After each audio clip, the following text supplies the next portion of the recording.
Kesan bintik-bintik ni susah nak tanggal tau kalau setakat guna sabun cuci kereta biasa. Puncanya sebab parking bawah pokok ni lah.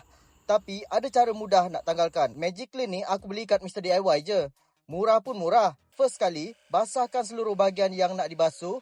Aku gunakan water jet portable ni. Jimat air, hos panjang dan guna rechargeable battery je. Kerja jadi lebih cepat. Nozzle aku gunakan yang lebar. Lepas tu, spray kat bahagian yang kotor. Belum sental lagi, kotoran dah luntur dengan sendirinya.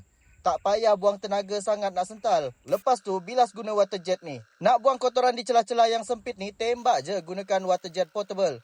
Easy kan? Sebelum selesai, aku ada guna sabun cuci kereta tau. Lepas tu aku bilas kali kedua untuk hilangkan sisa chemical dari Magic Clean.